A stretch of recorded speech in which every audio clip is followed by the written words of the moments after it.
Muchísimas gracias al Museo del Chopo, a Francisco Carvalho, por organizar un encuentro que para mí pues es entrañable, es una fantasía, es una alegría siempre volver a encontrarme contigo, Paul, aunque sea en esta pantalla fría. Me gustaría abrazarte, tocarte, estrujarte y vamos a ver cómo vamos a guiar esta discusión, este encuentro, mira, yo estoy muy harta de la pantalla fría, de estos encuentros sin cuerpo, de esta simulación de cercanía cuando hay una brutal distancia. Así que me tengo que hacer responsable de lo que suceda, pero al mismo tiempo voy muy insegura en esto. Bueno, yo también querría, gracias María por esta invitación, porque la invitación vino realmente de ti y también gracias al Museo del Chopo y a Francisco Carballo que ha ido también animándonos, ¿no? Porque la verdad es que hasta que llegamos a preparar esta conversa, la discusión ha sido larga y entonces, bueno, pues animándonos a que estuviéramos aquí y bueno, pues muchas gracias por la invitación. Para mí siempre es un placer y una estimulación poder conversar y poder hablar con María Galindo. Y bueno, al fin y al cabo, no sé, yo lo siento como...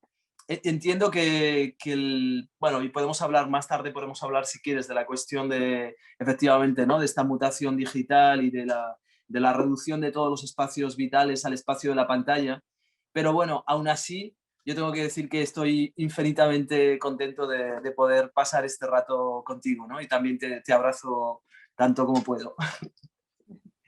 Paul, bueno, tú has estado y podrías ocupar los escenarios más diversos, más múltiples que una se pueda imaginar. Así que no ha sido para mí fácil inventar un escenario donde llevarte, ¿no? Y he pensado lo siguiente, esta es mi propuesta, que hacer un recorrido contigo, invitarte a pasear conmigo por el espacio que yo llamaría que es el espacio del caos. Ujú. El espacio del Fantástico. caos es un espacio más imprevisible, es un espacio más difícil, es un espacio más complejo y creo que el que mejor representa el espacio del caos es definitivamente la calle. No la Ujú. calle no las calles de La Paz, estoy hablando, pensando en las calles de México, en las calles de Sao Paulo, de Río de Janeiro, en las calles de Buenos Aires, en las calles de Bogotá, de Cali, de Lima, de Cusco, de Barcelona, tal vez, que conozco un poquito más. No me atrevo a decirte de París, pero quiero invitarte Seguro. De a Las pasar. calles, también María, las calles de París que estos días con la pandemia se quedan vacías de las clases blancas y dirigentes y que están prácticamente ocupadas únicamente por las clases trabajadoras y las personas racializadas, ¿no? Así que las calles de París, desde luego, absolutamente.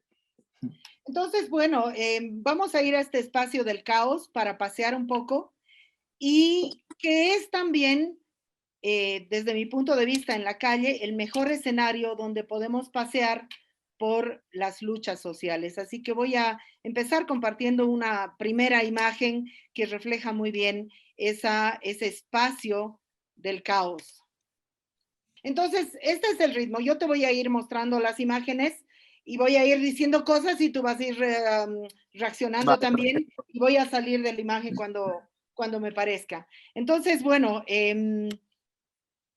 este es el espacio del caos, que no me interesa que esté situado geográficamente en ningún lugar. Y quiero empezar con una segunda imagen que quiero además dedicártela porque resulta muy valiosa para mí, pero además quiero dedicártela no solamente porque es una traducción, porque definitivamente es una traducción de tu trabajo en otro formato. Quiero empezar con esta y quiero empezar con esta imagen porque creo que los movimientos sociales, los grupos, los colectivos más diversos que podamos imaginar, no importa que estemos hablando de colectivos centrados en salud, educación, justicia, en disidencias sexuales, creo que no hemos terminado de construir claves interesantes para entender la cuestión del poder. Ujú. Por eso esta primera imagen para mí es absolutamente imprescindible y quiero empezar esta discusión contigo con esta imagen, que además es una traducción de tu palabra. Bueno, primero la verdad es que a mí me emociona mucho ver ese graffiti, ¿no? Realmente, y me acuerdo del día además que me lo enviaste y bueno, me emociona muchísimo pensar que de repente ese graffiti está, imagino que eso es una calle de La Paz, ¿no? Es una calle muy periférica, es una Muy calle muy, muy periférica, periférica.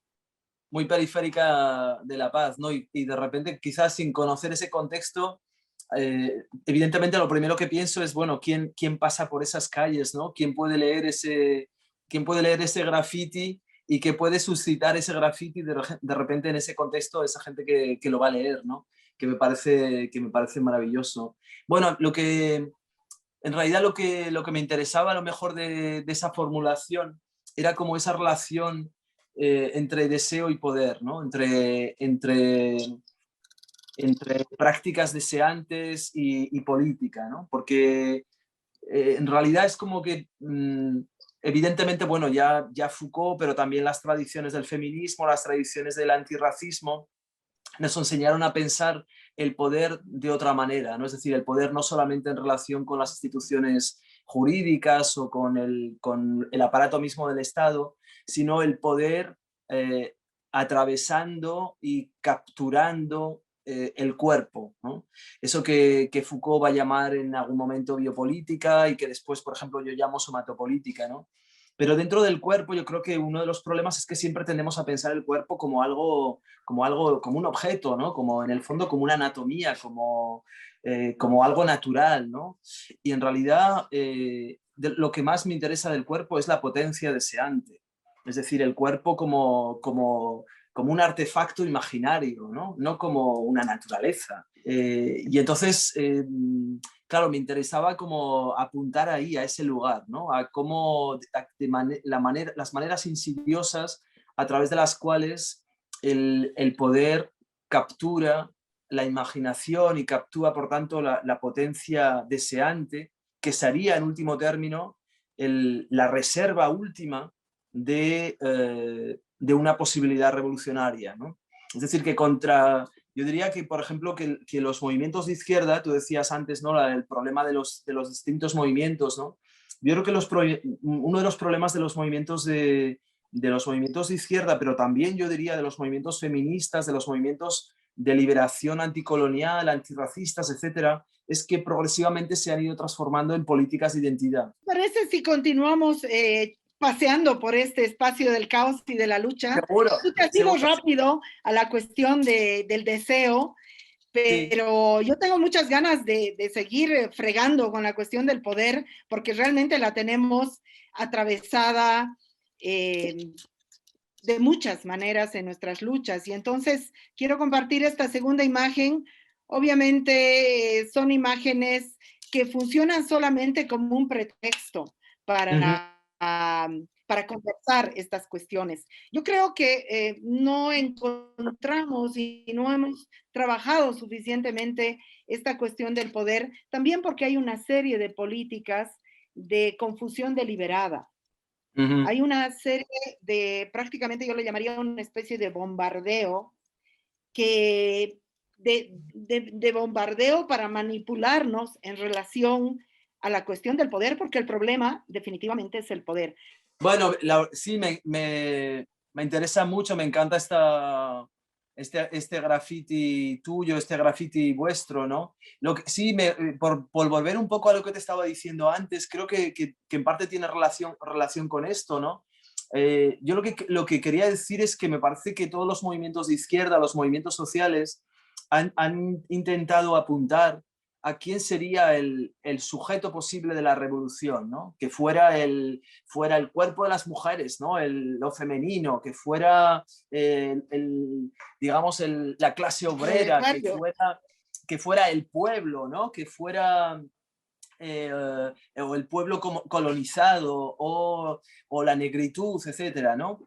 Y creo que de todos esos espacios digamos, se ha ido perdiendo, ¿no? Como precisamente la capacidad misma de transformación, que es lo que realmente, aquello que realmente, yo diría, con lo que trabaja el poder. Es decir, el poder no trabaja únicamente, no se dirige únicamente a la clase obrera, sino que se dirige a la construcción misma de la clase obrera a través de la captura de su potencia deseante, ¿no? De la misma manera que no trabaja únicamente con lo masculino y lo femenino, sino que toda su tarea es construir la masculinidad y la feminidad a través de la captura de la potencia, eso que yo llamo la potencia gaudendi, ¿no? De la potencia de desear o de la potencia de gozar, ¿no?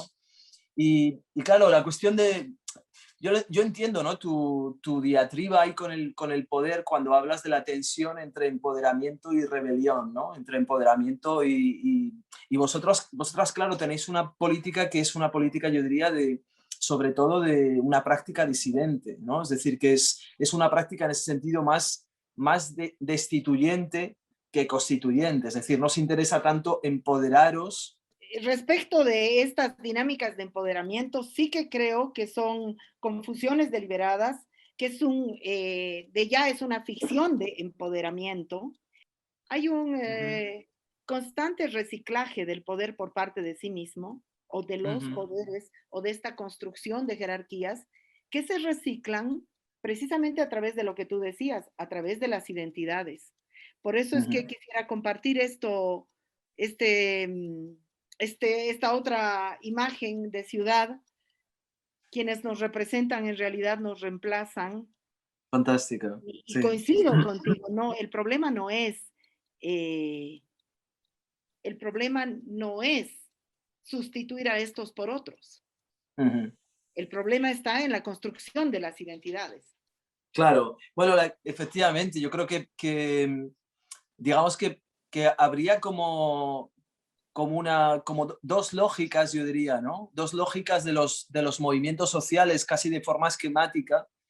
Una de ellas sería efectivamente la inscripción en las instituciones hegemónicas, ¿no? La lucha, y aparte yo creo que en eso ambos, tú y yo, compartimos una enorme desconfianza con respecto a, por ejemplo, a la retórica de los derechos humanos, ¿no?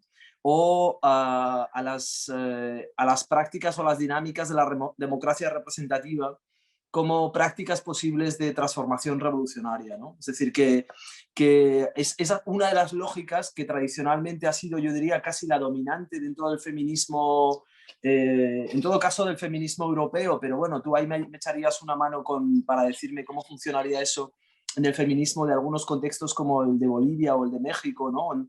Es decir, que habría esas lógicas de integración en la sociedad dominante y, por tanto, de lo que tú llamabas entrar en el poder, ¿no? Es decir, de alguna manera de participar de los rituales institucionales hegemónicos, ¿no?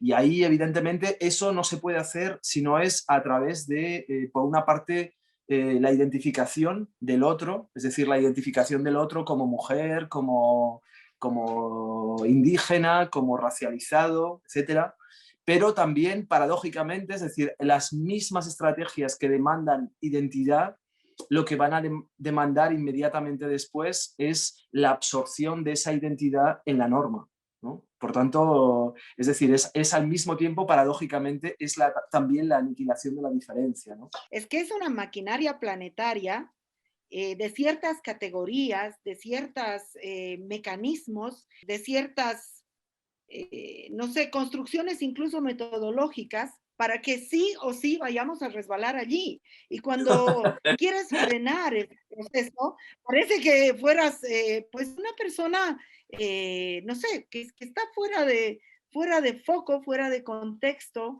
que no es capaz de, de entrar en razón, ¿no? Es decir, de verdad, son corrientes muy fuertes y lo peor es que son corrientes muy fuertes dentro de los propios movimientos. Y yo quisiera seguir compartiendo y seguir caminando por este espacio del caos y seguir compartiendo imágenes contigo que nos permitan avanzar un poquito en esta discusión me ha interesado ir descalificando pues la democracia, etcétera, y hablar de una privatización de la política. Este concepto me ha servido mucho para entenderme y para plantear que vale la pena nadar contracorriente. Bueno, quizá también podamos decir a las personas que nos escuchan que, bueno, que ahora tú estás haciendo una edición nueva de tus textos que va a ser publicada en Estados Unidos y que yo me encuentro haciendo el prólogo. Y me parecía fascinante leyendo tus textos de nuevo, ¿no? Cómo, digamos, tu propio... tu crítica incesante a la noción de democracia, casi como si todas tus prácticas pudieran leerse como prácticas de invención de una forma de política nueva que no es exactamente democrática en el sentido de que tú desenmascaras completamente, digamos, las propias técnicas de representación democráticas como técnicas patriarcales y coloniales, ¿no? Y por tanto, claro, tú animas a un proceso de despatriarcalización radical de la democracia, de descolonización radical de la democracia. Y entonces, yo me preguntaba a veces, ¿no? Como viendo además tu propia trayectoria, ¿no? El hecho de que, por ejemplo, que tú te presentaste una vez a las elecciones, ¿no? O al menos hiciste un amago performativo y yo diría, ¿no? Artístico, revolucionario, ¿no? De presentarte a las elecciones, ¿no? Yo quería preguntarte, digamos, cómo ves tú hoy esa relación, digamos, por ejemplo, en Bolivia más concretamente, pero también yo diría en América Latina, puesto que veo una presencia cada vez más intensa de los movimientos en crítica, digamos, de las instituciones democráticas, al mismo tiempo que esos movimientos están desplazando enormemente, digamos, las tradiciones democráticas patriarcales y coloniales habituales, ¿no? Es decir, ya sea en relación con el aborto, ya sea en relación con la presencia de las minorías indígenas. Bueno, no sé si te estoy llevando por otra parte, ¿no? Estamos en un momento muy interesante, pero también es un momento de disyuntiva, ¿por dónde ir?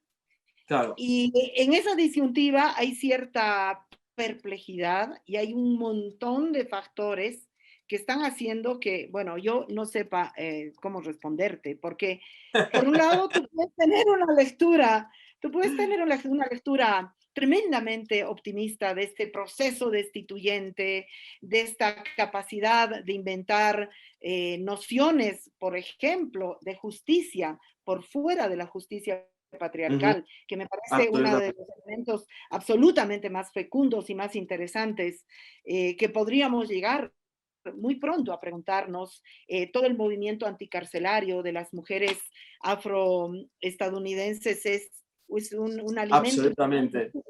para decir, bueno, a ver, ¿cuál sería una justicia no colonial, no patriarcal?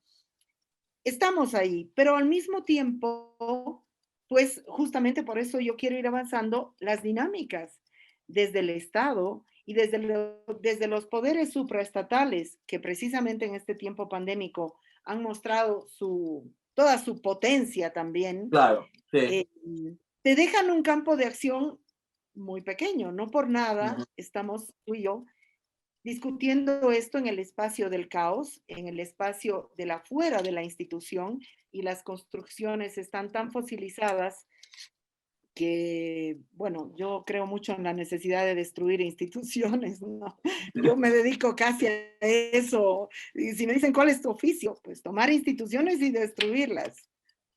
Sí, eso te iba a decir yo, es decir, es que por eso yo hablaba de tus prácticas como prácticas de destitución, ¿no? Como prácticas de destitución. Yo creo que efectivamente eh, en algunos contextos, tanto excoloniales como europeos, ¿no? Se habla mucho de prácticas de restitución, ¿no? Es decir, como si aquello que fue en un momento destruido, en un momento robado, en un momento transformado, pudiera ser restituido.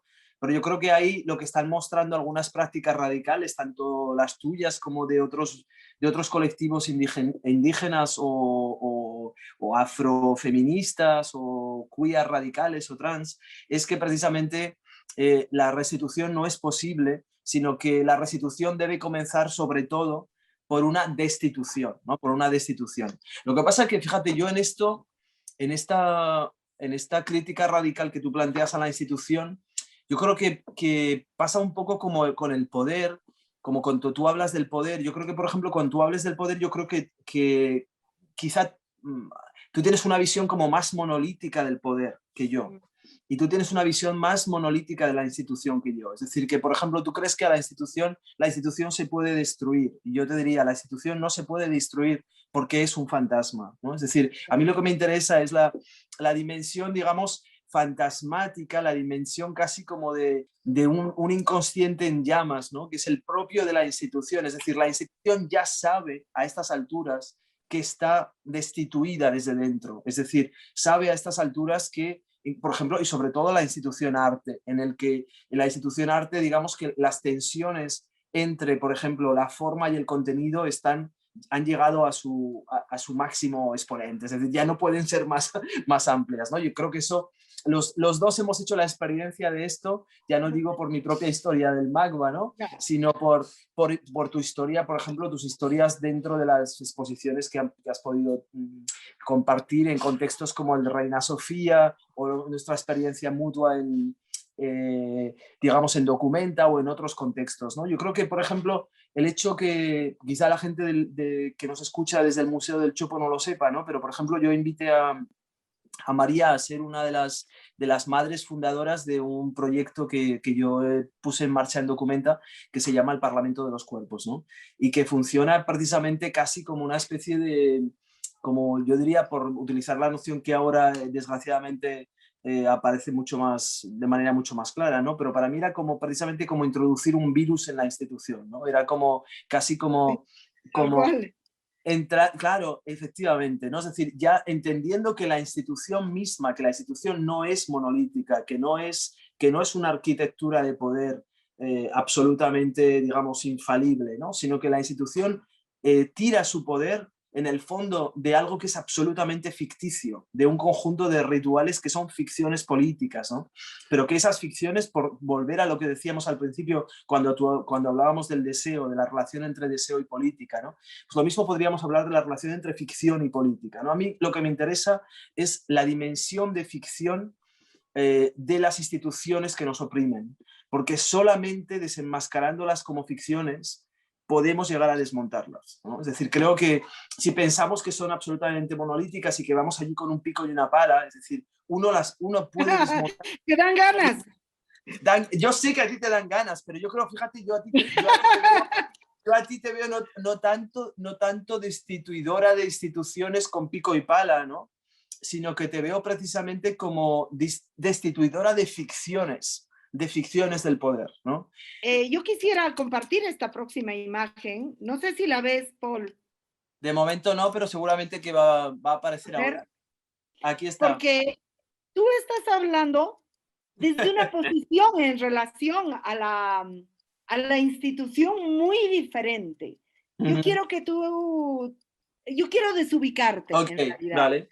porque en este sentido, yo estoy trabajando permanentemente con y desde masas muy grandes de personas que la institución expulsa, excluye, niega, silencia, incluso el derecho de subsistir. No estoy hablando del derecho de acceder a la salud o el derecho de acceder a una profesión o a un trabajo. Estoy hablando de formas de exclusión que suponen la negación del derecho a existir y subsistir. Ajá. Y por supuesto hablar, etcétera.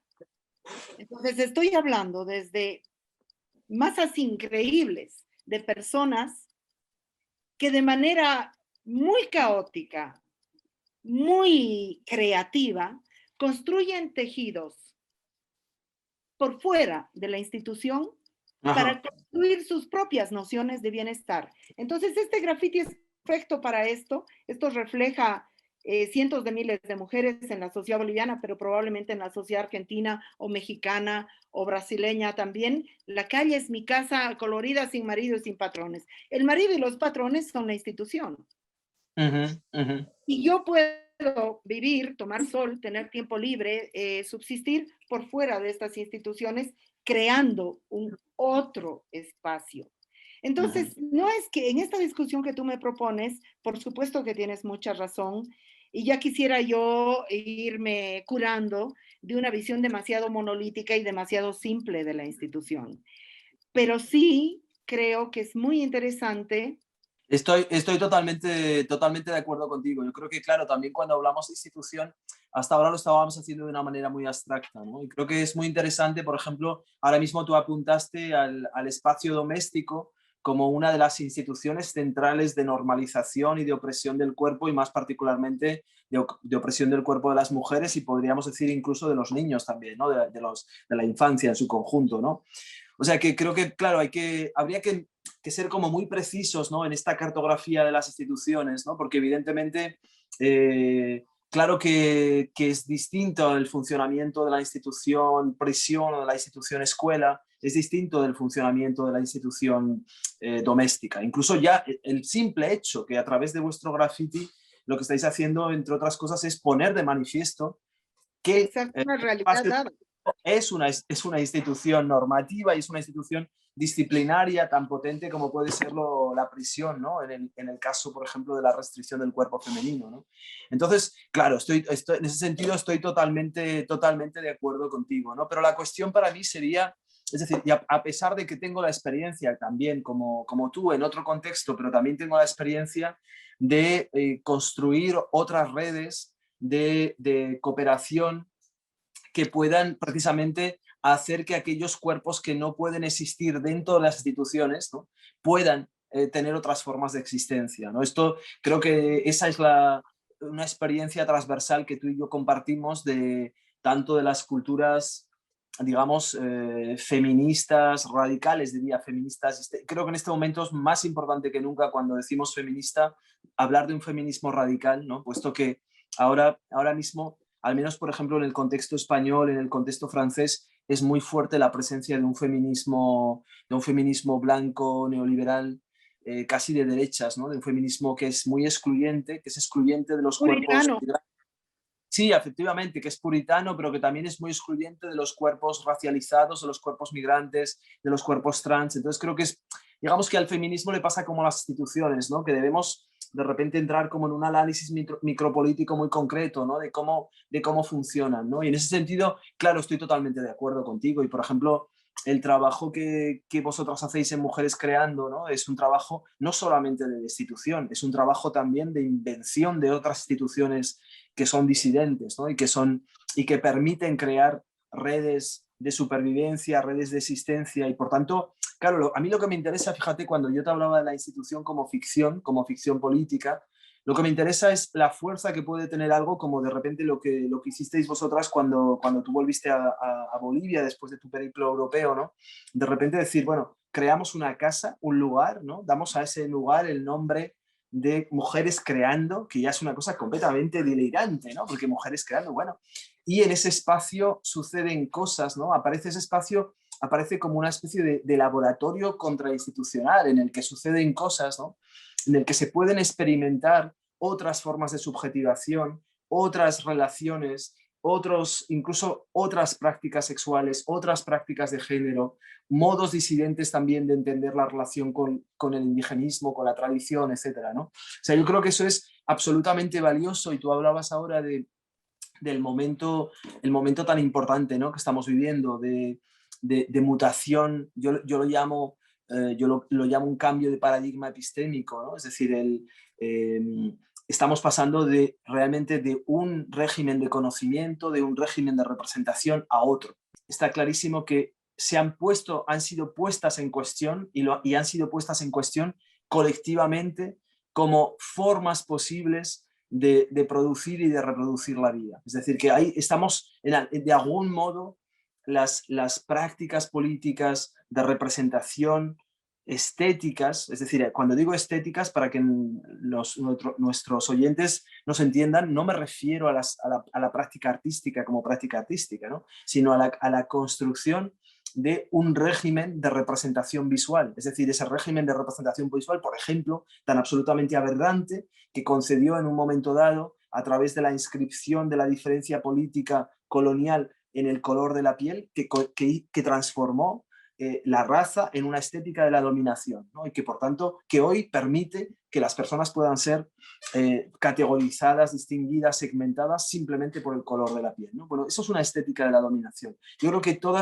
esa estética, ese régimen de poder y de representación, todavía no digo que estamos entrando en una era maravillosa y extraordinaria, no. Lo que estoy diciendo es que ese régimen ha tocado fondo. La evidencia de que hemos tocado fondo me da la impresión que es palpable, no solamente en los colectivos más radicales de los movimientos de izquierda No, o de los movimientos feministas, ¿no? Creo que es los límites mismos de la economía mundo capitalista y del despliegue patriarcal y colonial son hoy perceptibles, ¿no? De forma casi planetaria. Por tanto, creo que lo que es interesante es que esas prácticas como la vuestra, ¿no? Que yo comparo mucho, por ejemplo, lo que pudo ser el, el nacimiento de las prácticas zapatistas, por ejemplo, en algún momento, ¿no? Creo que más que nunca esas prácticas de experimentación y de invención de otras formas de producir y de reproducir la vida son absolutamente necesarias, ¿no? Es decir, aunque aparezcan como, es decir, como pueden ser, no estoy hablando aquí de la escala, es decir, que evidentemente el zapatismo tiene quizá una escala mucho mayor que mujeres creando, ¿no? Pero sin embargo, desde mi punto de vista, bueno, pues su capacidad de invención crítica, performativa, de prácticas de disidencia es igualmente interesante, ¿no? es que esta práctica de invención de otro espacio por fuera de es la única posibilidad real para masas y masas de gente. Por lo tanto, no es una práctica aislada, eh, no sé, Estoy de acuerdo. políticamente irrelevante, sino que tú estás encontrando los afueras del sistema son muchos. Claro, Son muchísimos. Lo decías tú en tu primer artículo en relación a la pandemia, parece que donde termina Europa empieza, no sé, el caos, el limbo, no sé qué. Sin embargo, esas fronteras han cambiado de lugar y hay, el neoliberalismo nos ha sentenciado a la muerte, al silencio, a la precariedad más completa, a mucho más de la mitad del mundo. Y la pandemia eso lo ha puesto en evidencia. Entonces, absolutamente. yo creo que la siguiente imagen encaja perfectamente con lo que estamos charlando, porque cuando estás de ese otro lado, ¿qué cosa tienes? ¿Qué, Ujú. qué instrumento tendrías?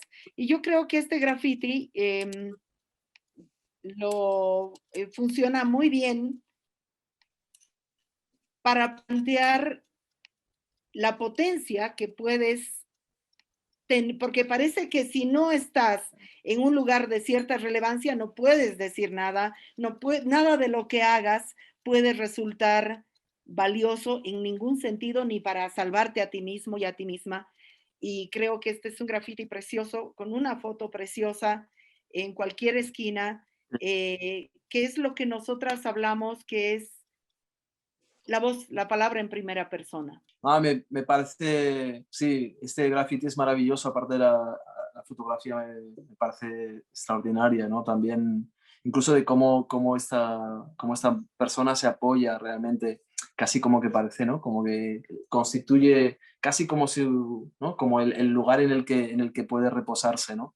Fíjate que yo lo que querría decir es que ahora que estamos hablando de institución y de dentro y de fuera, me parece muy interesante empezar a mirar el cuerpo no como, fíjate, no como un objeto natural que se enfrenta a las instituciones, sino el cuerpo como una institución en sí mismo, ya, ¿no?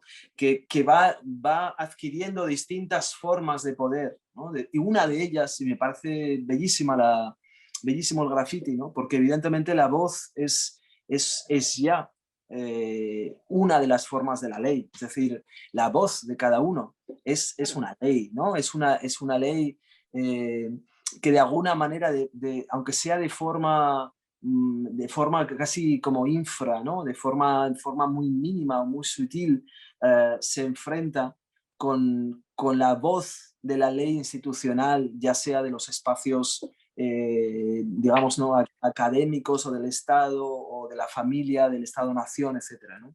Entonces, a mí me gustaría eso, ¿no? Que empezáramos a darnos cuenta la fuerza que nos daría a cada uno de nosotros ser conscientes de que como cuerpo somos institución. Me has dejado un poco perpleja con esta última afirmación que has hecho.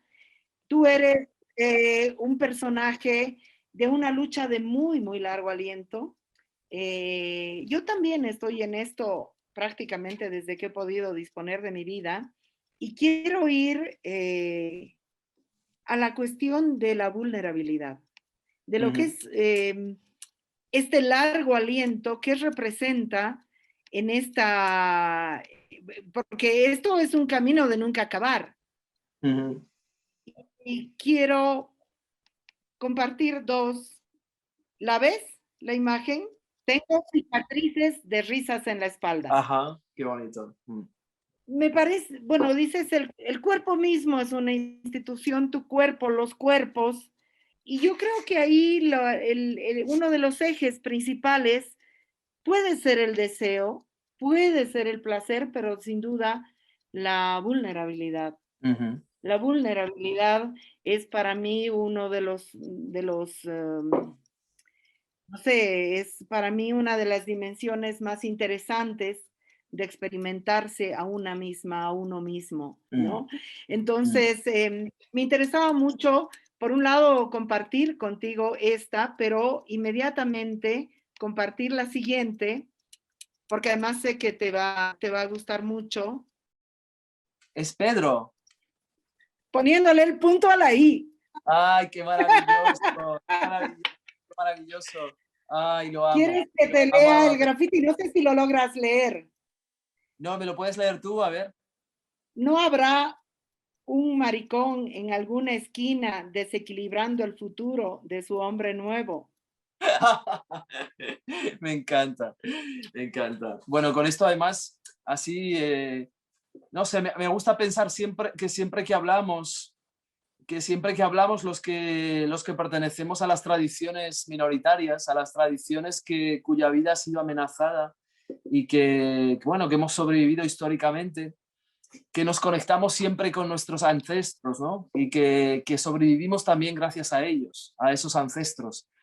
Y bueno, me gusta que en esta conversación nuestra esté nuestra ancestra Pedro Lemebel, ¿no? Que es absolutamente maravillosa y tantos caminos nos ha mostrado, ¿no? Y, bueno, yo quería decir con respecto a la anterior frase de Pedro, que una de las cosas que me obsesionan ahora mismo, ya no solamente, digamos, la vulnerabilidad constitutiva, ¿no? Es decir, el hecho de pensar de quizá en las propias políticas feministas, queer, trans, ¿no? Eh, afro, también afroindígenas, etcétera, ¿no? Es decir, una de las cosas que me interesa no solamente es el hecho de qué sujeto político, en qué sujeto político qué sujeto político estamos imaginando como sujeto de esa revolución posible, ¿no? Y como sujeto de la lucha, de la resistencia y de la transformación social. Un sujeto en el fondo que no deja de ser un sujeto patriarco-colonial, ¿no? Es decir, evidentemente totalmente construido y modelizado a través de figuras de la masculinidad colonial, o bien si pensamos en un sujeto vulnerable, y si pensamos el sujeto de la política y el sujeto de la revolución como un sujeto constitutivamente vulnerable, entonces la revolución es completamente distinta, porque entonces la revolución ya no es un proyecto de poder, sino que es un proyecto, bueno, ahora diríamos de cuidado, ¿no? Con todo lo que eso puede implicar, ¿no? Un proyecto de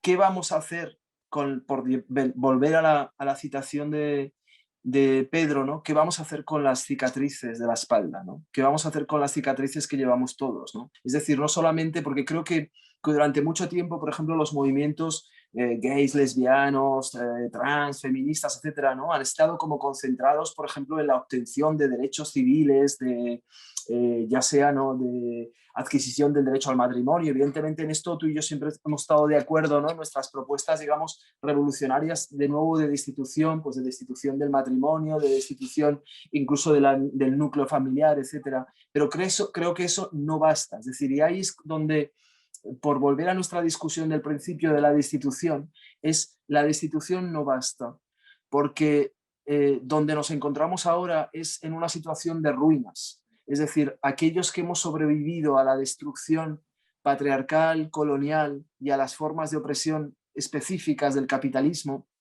y del capitalismo neoliberal, evidentemente, estamos en ruinas.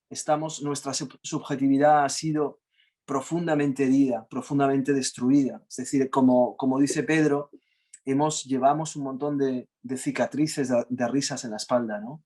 Entonces la cuestión es, ¿qué vamos a hacer con eso? ¿Qué vamos a hacer con nuestra historia de la opresión? ¿Qué vamos a hacer con las heridas que han sido constitutivas de quienes somos, ¿no? No simplemente podemos hacer como, bueno, ahora empezamos la revolución feminista, ahora empezamos un proyecto de igualdad social, etcétera, etcétera, ¿no? La cuestión es cómo vamos a cuidar de nosotros, ¿no? ¿Cómo vamos a cuidar de lo que hemos hecho con nosotros mismos? Y esa cuestión, esa pregunta que, por ejemplo, otras filósofas y otros críticos como Donna Haraway o Anna Sim vuelven también en dirección no solamente de la subjetividad, sino del propio planeta. Es decir, ¿qué vamos a hacer con las ruinas del capitalismo? Esa es la situación en la que vamos a vivir y en la que estamos viviendo, ¿no? Una situación en la que todos nosotros, incluidos el planeta mismo, estamos en una situación de extrema vulnerabilidad, ¿no? Entonces creo que eso cambia completamente, no solamente nuestra forma de pensar y de hablar de la política, sino también la manera de hacer política. Es decir, que ya no podemos simplemente trazar una especie de horizonte de progreso y de transformación política, ¿no? Sino que mucho de lo que vamos a tener que hacer es cuidar de cómo vamos a sobrevivir en una situación de inmensa violencia y de tremenda precariedad. ¿Cómo estamos llegando? ¿Con qué cuerpos? ¿Con qué subjetividades estamos llegando a esto? ¿Y cómo lo podemos nombrar? Entonces, esto que estamos viviendo necesita ser nombrado y yo estoy en eso, estamos en eso. Quisiera compartir contigo esta imagen. Yo creo que en este momento, porque claro, tú has lanzado, dices, estamos en un quiebre epistemológico, en un cambio de paradigma, y entonces uno dice, bueno, frente a esto, yo ¿qué puedo? Yo, yo que soy nada, porque además los poderes, ya no solo estatales, supraestatales, transnacionales, coloniales, han mostrado una dimensión muy dura de su capacidad de aniquilar, de su capacidad de paralizarnos. Entonces yo creo que aquello de lo que tenemos que echar mano prácticamente como un ejercicio muy rápido, como una capacidad de respuesta, es nombrar, es poner el nombre, bautizar. Y bueno, ahí viene este pequeñísimo esfuerzo, parece una cosa muy simple, pero creo que es interesante bautizar el virus, hablar del miedo, eh, desarrollar prácticas políticas en pandemia. Me gustaría, a mí de hecho me encantó tu artículo cuando tú dices, ahora no es que la revolución que estaba aconteciendo, en la que estábamos antes de la pandemia, pierde validez, sino que es cuando tenemos que ver dónde quedaron esos hilos y retomar absolutamente todos esos hilos. A mí ese texto me fascinó prácticamente físicamente porque me acompañó, me agarré como alguien se agarra pues a una baranda para no caerse, ¿no? Bueno, a mí lo que me parecía interesante, ¿no? Desde un punto de vista histórico y filosófico, es como mirar como en esos momentos de cambio epistémico, de cambio de paradigma, ¿no? Si pensamos, por ejemplo, el cambio de paradigma anterior, quizá más rotundo y más brutal, que fue el momento de la colonización, precisamente, ¿no? A partir de entre el siglo XV y XVI, ¿no? Cómo hay, por ejemplo, el rol absolutamente capital que jugó la sífilis en ese momento, ¿no? Como un instrumento que sirvió, es decir, ahí yo lo que haría es de entrada ya desnaturalizar el virus, es decir, no mirarlo simplemente como un evento natural, sino mirarlo como un evento sistémico. Y con esto no estoy diciendo, no estoy avalando ninguna teoría del complot, no me refiero a que el virus no sea una entidad que tiene también una consistencia, digamos, entre biológica y no biológica, ¿no? No me refiero a eso, pero sí me refiero a cómo el virus funciona como un acelerador de un conjunto de prácticas de normalización social o de prácticas de transformación social en un momento dado, ¿no? Como, por ejemplo, la sífilis pues sirvió para inventar, entre otras cosas, incluso las distinciones modernas entre heterosexualidad y homosexualidad, por ejemplo, sirvió también para discriminar prácticas de prostitución como prácticas ilegales, de prácticas monógamas y dentro del espacio doméstico como prácticas legales, etcétera, ¿no? Entonces, lo que me parecía fascinante y lo que creo que espero que podamos seguir evaluando, porque creo que yo mismo, por ejemplo, si pienso en mi propia relación con el virus y con la pandemia, ¿no? Creo que todos estamos en un proceso como de desgaste tremendo, es decir, que hubo un momento en el que fuimos capaces, o al menos yo creía que íbamos a ser capaces de hacer algo con lo que estaba ocurriendo, e incluso de utilizar prácticamente, ¿no? Como algunas de las fuerzas revolucionarias que veníamos acumulando durante los últimos 10 años, ¿no? Sobre todo me refiero a los movimientos micropolíticos casi como más contraculturales, ¿no? Y quizá que había una parte quizá de la sociedad en la que no habían permeado sus movimientos, que podía en este momento echar mano de nuestras propias estrategias de invención de nuevas prácticas de vida, ¿no? Y sin embargo, lo que me doy cuenta es que evidentemente el virus también, casi por retomar lo que vosotras decíais en vuestro graffiti, ¿no? El capitalismo es el virus, ¿no?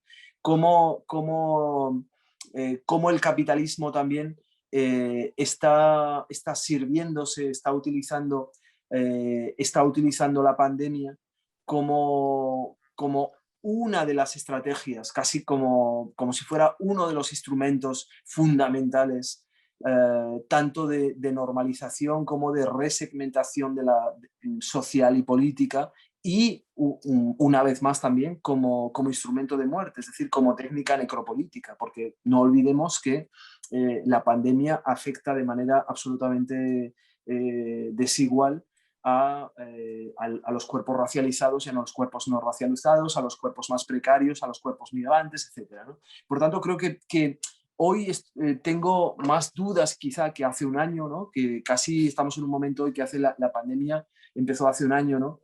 Y hoy tengo más dudas de si somos o seremos capaces de establecer alianzas estratégicas, alianzas sintéticas estratégicas entre distintos movimientos para ser capaz de precisamente inventar ese afuera de la institución que tú decías, ¿no? O ese afuera del capitalismo, ¿no?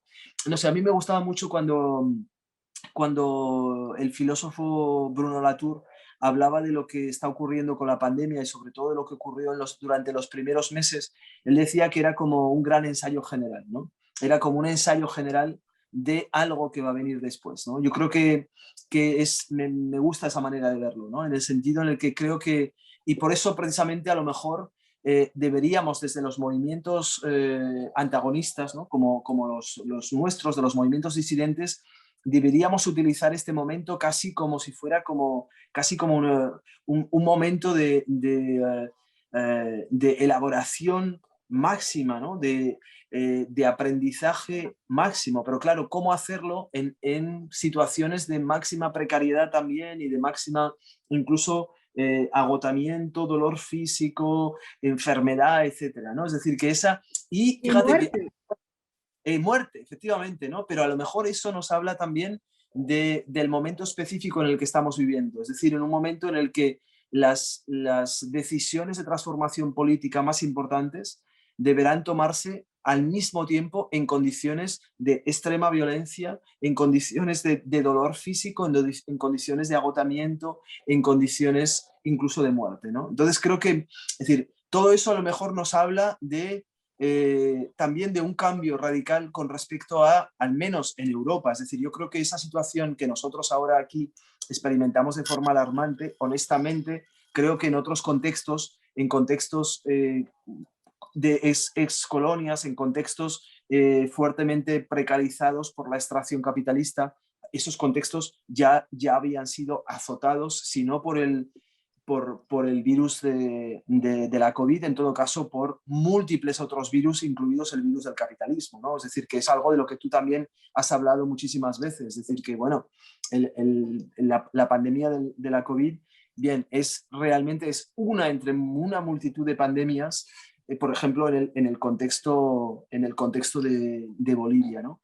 Pero creo que, claro, evidentemente, como la pandemia quizá ha acercado los contextos de Bolivia, por ejemplo, a lo que está sucediendo hoy en la misma ciudad de París, ¿no? Una ciudad que podría verse como uno de los centros de las metrópolis, digamos, imperiales y coloniales de antaño, del siglo XIX, ¿no?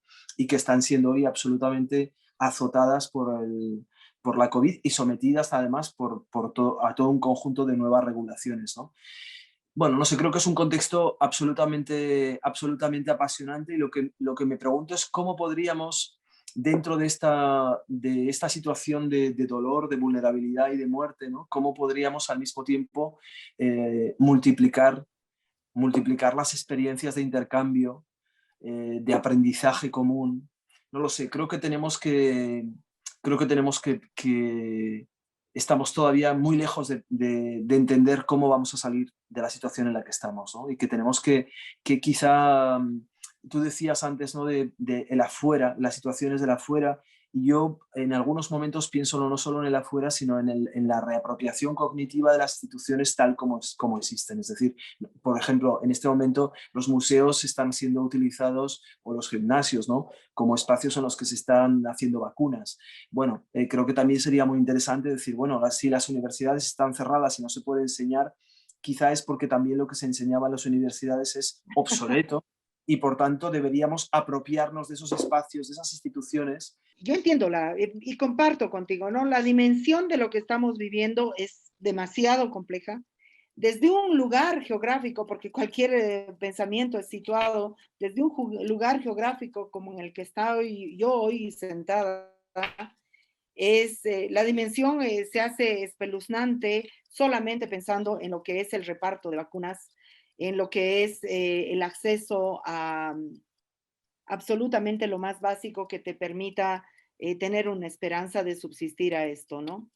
En ese contexto, yo creo, a mí me parece importante lo que estás planteando, pero también básicamente yo voy a ir a propuestas, quizás parecen más sencillas, pero resultan muy útiles y resultan muy efectivas.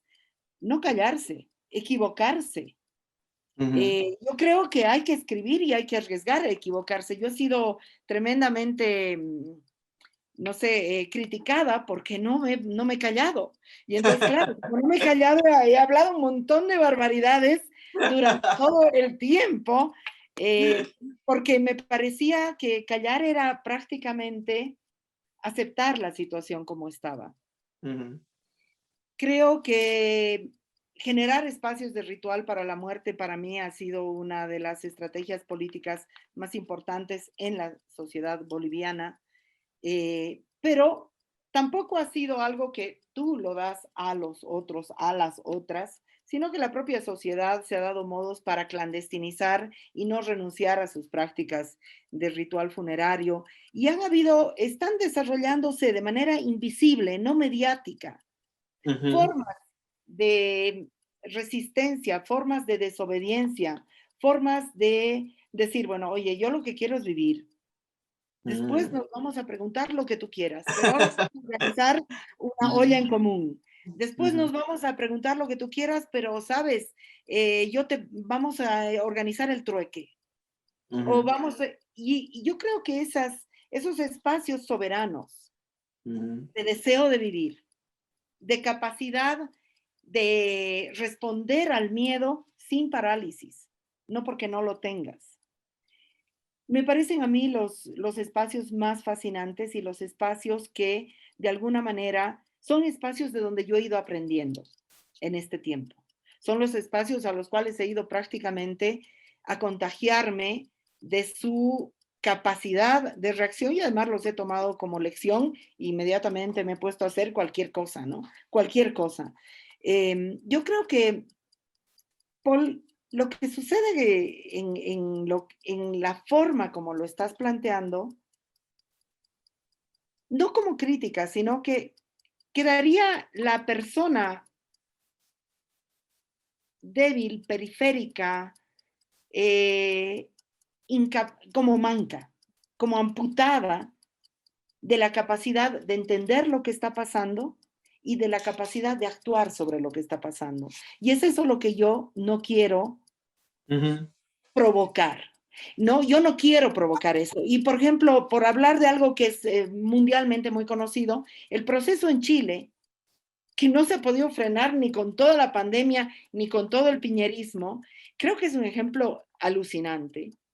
Pero también el proceso boliviano, que aquí estábamos con un régimen fascista que estaba usando la pandemia para desarrollar prácticamente una especie de fascismo pandémico muy bien articulado, y han habido formas de resistencia a ese fascismo al punto que lo hemos, de alguna manera, de lo gigante que aparecía, lo hemos comprimido. No es que ha desaparecido, pero lo hemos comprimido en una dimensión muy, muy pequeña, gracias a esa capacidad de reacción, quizás no tan elaborada, yo para la gente que me está escuchando, lo que les pediría es que se equivoquen, lo que les sugeriría es que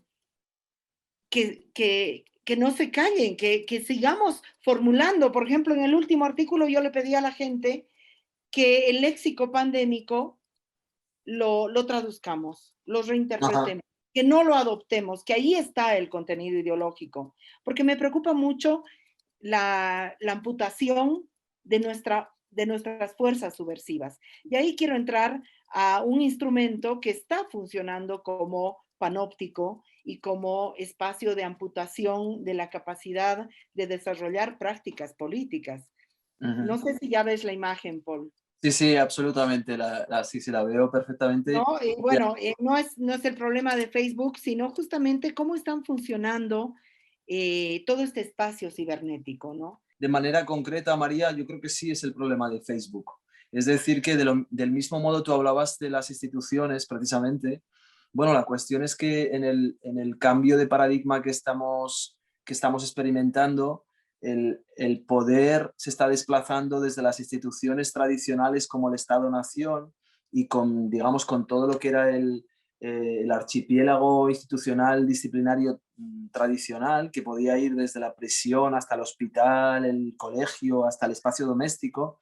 Digamos que eh, esa retícula del poder se está desplazando hacia otras formas de poder, de control, de vigilancia, que ya no son las de las instituciones clásicas, ¿no? Entonces, las nuevas instituciones son precisamente las redes sociales, son precisamente las aplicaciones digitales, ¿no?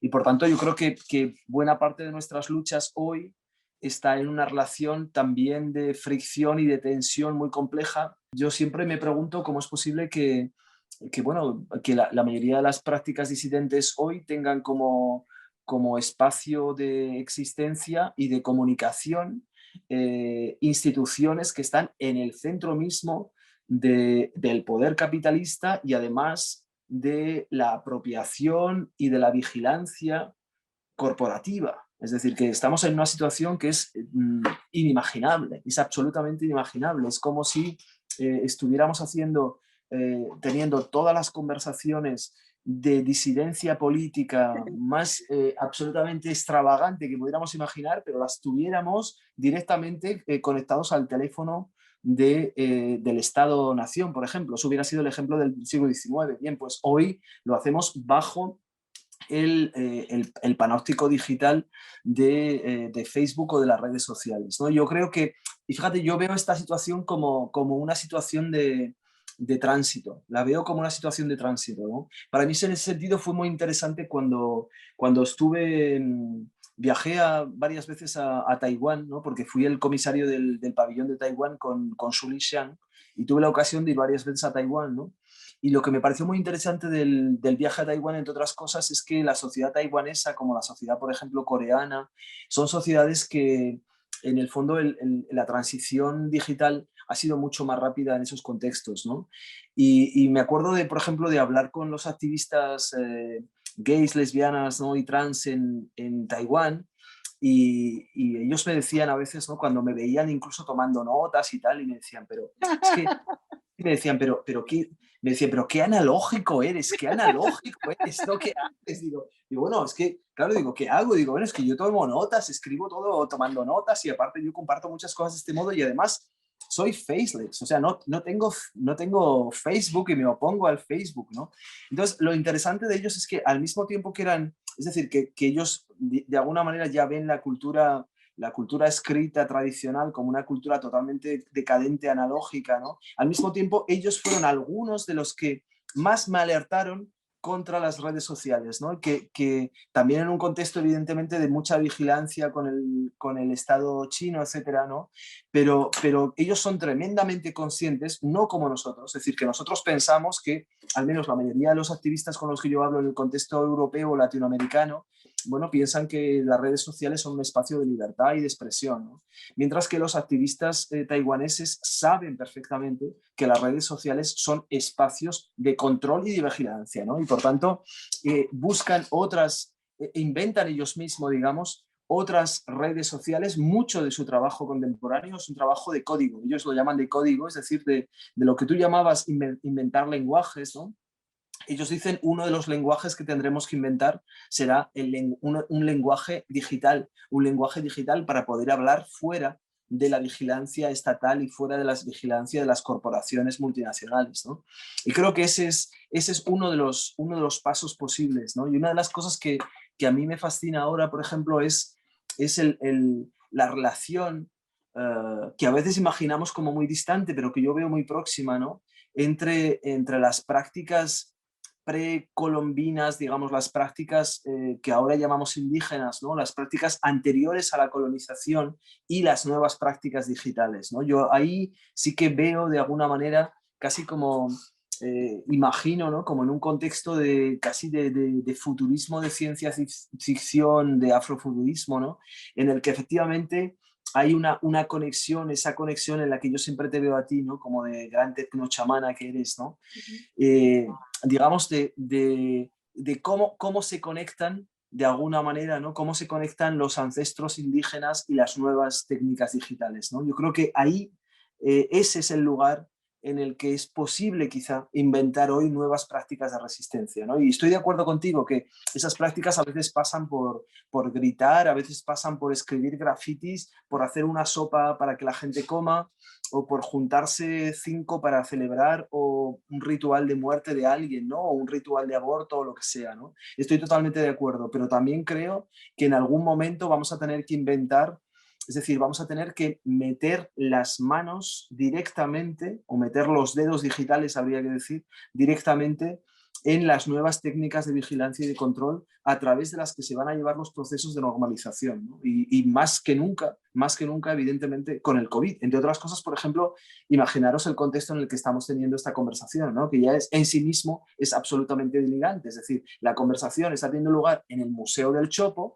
pero tú estás en Bolivia y yo estoy en París. O sea, el delirio es absolutamente total. Y sin embargo, ahí está sucediendo algo, ¿no? En esa deslocalización que no deja de ser muy chamánica, ¿no? Porque algo, es decir, estamos los tres en un lugar que no existe, que virtualmente, es decir, es un espacio inventado y virtual, ¿no? Entonces, a mí me gustaría como, claro, ya sabes que yo soy como, siempre lo digo, ¿no? Yo soy optimista patológico, ¿no? Entonces es como una de mis disforias, ¿no? Yo tengo múltiples disforias, pero una de ellas es el optimismo patológico, pero quizás ese optimismo patológico el que pueda en algunos momentos también, digamos, actuar como un revulsivo frente a la depresión como uno de los afectos fundamentales del capitalismo contemporáneo, ¿no? Es decir, eso es algo que muchos teóricos del capitalismo, como Mark Fisher y otros, ¿no? Vieron de manera muy clara. Es decir, que la depresión no es, del mismo modo que, por ejemplo, la transexualidad no existe como enfermedad mental, existe como enfermedad del sistema sexo-género. Podríamos decir que la depresión no existe como enfermedad mental, existe como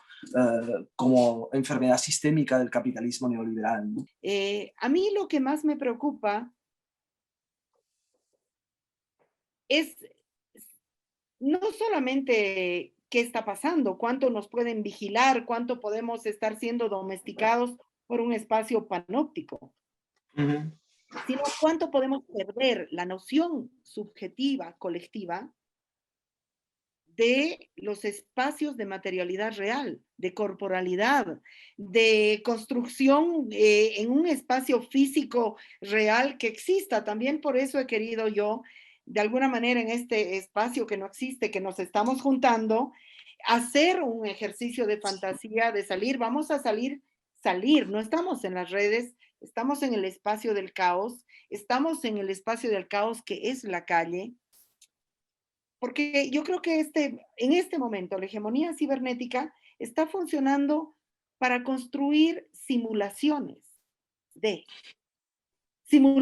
de encuentros, simulaciones incluso de rebeldía, incluso simulaciones de conexión, simulaciones de Pero no, revuelta. no solo María, no solo María. Yo creo mira, yo estoy pensando, por ejemplo, es decir, pensemos en el libro, pensemos cuando en la invención del libro y en cómo el libro se utilizó como una técnica que fue al mismo tiempo una técnica de, evidentemente, de expansión de la ley, incluso de la ley colonial, pero también como el espacio en el que se inventó la ficción y la subjetividad moderna como ficción. Es decir, que por ejemplo, aquellos que pasamos la vida escribiendo, ¿no? Como yo, tenemos que ser suficientemente humildes, ¿no? Y cautos para decir que el libro es, como la internet, un espacio de ficción total, es decir, no existe. El libro no existe, la escritura, en principio, construye una Pero tú forma de... existes, pero tú existes. Yo existo, pero por eso te digo, creo que lo mismo, es decir, yo creo que a lo que me refiero es que